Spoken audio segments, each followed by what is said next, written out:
Тэгээ өмнөх бичлэгтэр бол яг зохиогчийн санааг бүрэн дүүрнээр нь дамжуулсан. За одоо энэ дээр бүгдээрээ бодож тунгаад ярилццгаая. За тэгэхээр амьдрал бол төр зүрх юм а гэж. За төр зүр гэдэг нь би альва байгаль дээрх үзэгдэл эхлэлтэй төгсгөлтэй байдаг.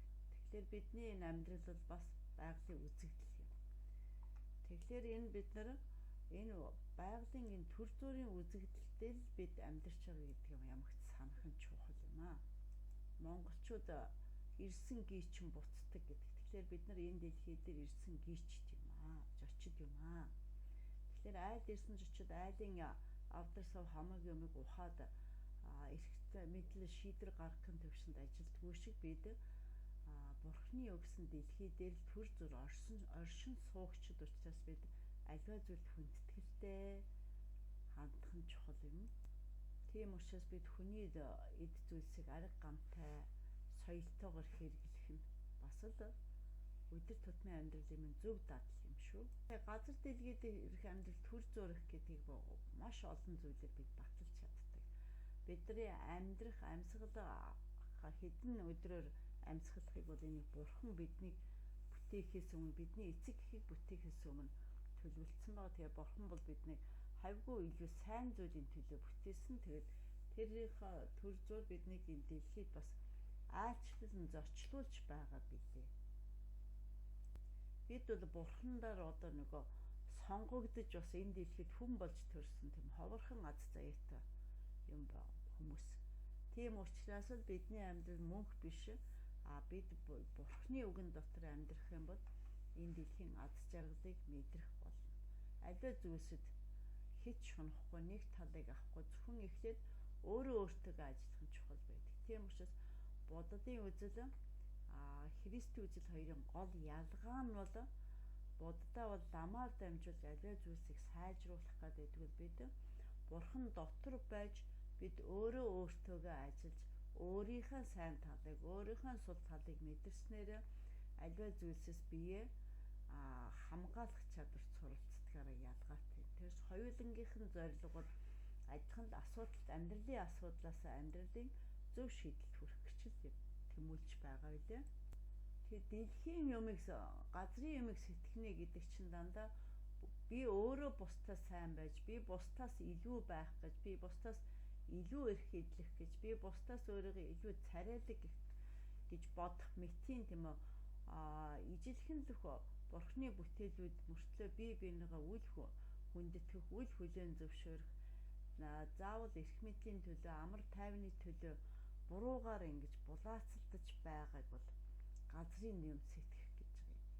Харин энэ иргэний харьяалал маань тэнгист байгаа гэдгийг мэдэрч бүх хүн гадна төрхөөрөө ялгаатайч дотоод сэтгэл зүгээр бүгд л Бурханаас ирэх ариун сүнсээр дүүрч явах юм бол бид тэр л аз жаргал амар амгалан дэлхийд аялах аяллаа маань хамаг сайн сайхан тэнд байх юм а гэж боддог. Тэгээд өөр хоорондоо өрсөлдөн уралцалтан тэмцэлдэж байгаа зүйл үл эцсийн эцэд сүрэлт хүрдэг гэж байна. За сүрэлт хүрнэ гэдэг чинь тэр тэмцэлтэнд явснараа бид үзэл бодлороо ялзран. За тэгээд асар их тийм нэг зүйлд хэд төвлөрснөөр өөрийнхөө нөгөө биеийн эрүүл мэндийг дороотуулна. Тэрийг сүрэл гэж хэлж байгаа. Харин бид хүмүүс ярьдаг штэ өөхөх төрөх хоёр бүх хүнд адилхан гэж. Тэрний л цаана бид бүгдээрээ Бурхны ижилхэн бүтээл. Тийм учраас илүү их шунах, эрх мэдлийн төлөө байх, эх орноо худалдах, энэ эд баялагийг худалдах, газрын төлөө хоорондоо дайтах тийм ээ. Миний чиний гэж энэ хязгаар зүйл тавих чинь ерөөсөө Бурхандаг бус хүмүүсийн шинж байдаг. Үргэлжил илүүгийн төлөө. За буруу санааны тухай ярьдаг. Муу санаатай хувиа боддог. За хувиа бодох гэдгийг бид нар хоёр өөр өнцгөөс харна. Бусдын эрхэд халдахгүйгээр өөрийнхөө төлөө өөрөө үүрэг хариуцлага хүлээгээд өөрөө тэрүүхэн байгаадаа баярлж эрхээ эдэлж байвал энэ бол хувиа бодох юм гэдэг үгийн сайн шинж юм. харин хувиа бодоод гээд бусдын орон зайд хаалдаж, бусдын эрх чөлөөг хязгаарлаж байх юм бол энэ бол хувиа бодох үзлийн саар илрэл гэж би боддог. За энд бид нар завхай зайдан гээд одоо өмнөх нийгэмдүүд энэ үг хэрэглэгддэг байсан.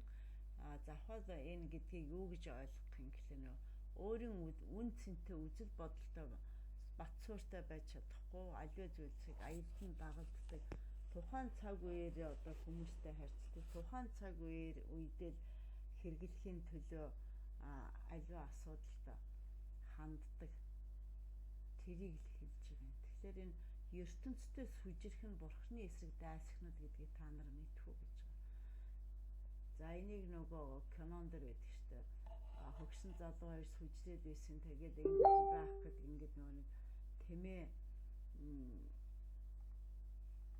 тэмээгээ нууцчихсан нөгөө хөргөн хүү кинон дэр гардаг шүү дээ, тийм ээ. За тэгэхээр ертөнцтэй сүжирдэг хэн боловч өөрийгөө бурхны дайсан болгож байгаа маа гэхлээр байгалийн хуулиас гажид явчихж байгаа юм. Энэ дэлхий дээр одоо хүмүүс юуны өмнө үнэхээр хүчин мөхс байна гэхлээр байгалийн сүрлийн өмнө газар хөдлөлт их аянга буух, тийм ээ. За үер буух энтэл үнэхээр хүмүүс үнэхээр хүчин төгөлдөр бас. Яагаад гэвэл энд бид дэлхийг энэ ертөнцийн хуулийг бид захирч чадахгүй. Тэр ертөнцийн хуульд захирагдаж байх хэрэгтэй. За энэний миний хувьд баримтлагдаг зүйл юу гэхээр хүнийг өөртөө тохируулж амьдрахтаа биш, хүнд өөрөө тохирч амьдрах нь чухал юм а гэсэн ийм зарчмыг баримтлагдаг. Энэ юу гэсэн утгатай юм гэхээр хүнийг өөртөө тохируулна гэдэг чинь би ингээд өнөөдөр үдээс хойш нэг тийшээ явмаар байл өөрийнхөө найз гэж байгаа хүний үн цэнтэй төлөвлөсөн цаг хугацаагаа төлөвлөсөн ажлыг нь хойшлуулад чи заавал надтай хамт яв гэж энэ бол бас тэр хүнийг өөртөө тохируулж байгаа юм. За текстээр тэр хүнийг авч явахын тулд би янз бүрийн арга сан хэрэглэнэ. Энэний эсрэг би өнөөдөр за үдээс хойш тэнд очих ёстой. Тэгэхэд тэр боломжтой бол үгүй бол урьдчилт хүнд сануулна. Хэрвээ тэр хүн боломжгүй би өөрийн зүрх сэтгэлээ төвлөрүүлээд бурхнаас тусламж гуйгаад бурхан дотроо хамт байж явдаг. Тэгээд хүнд тохирч амьдрна гэдэг чинь өөрийнхөө эрхийг хааж байгаа юм биш үү гэж хүмүүс боддог. Үгүй юм а, хүнд тохирно гэдэг чинь би хинтээ харьцах уу, ямар орчинд очих уу гэдгээ урьдчилж мэдснээрээ би сэтгэл зүйн бэлтгэлээ за тэгээ өөрийгөө хамгаалах хэрэгслийн бэлтгэл ч юм уу, тийм ээ, өөртөө хэрэгцээтэй зүйлсээ авч явахыг хүнд өөрийгөө тохируулж амьдрах гэж байгаа. Хүнд өөрийгөө тохируулж амьдрсан хүн аз жаргалтай байдаг. Өөрөөр хэлбэл тухайн хүний алдаатай талыг би хүлээн зөвшөөрч мэдж байгаа учраас тэрнээс нь болж би эрсдэлд орохгүй байхад төлөвлөж байгаа юм. Ингэснээр би буцаад сэтгэл зүйн дарамтанд орохгүй нь шүү дээ.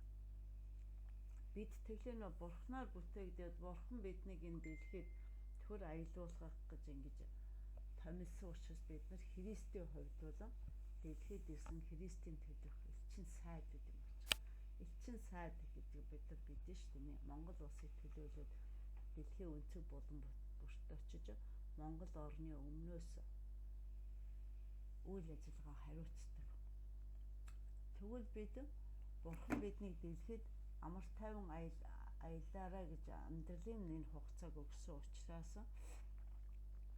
бид элчин сайдын үүднээс бурхны үүднээс энэ дэлхийг хамгаалах, өөрийнхөө эрүүл мэндийг хамгаалах, за тэг хүний эрх ашигын төлөө бас зөв үйлдэлийн төлөө өөрийгөө зарцуулах нь бол энэ Христийн элчин сайд юм а гэдгийг илэрхийлж байгаамаа.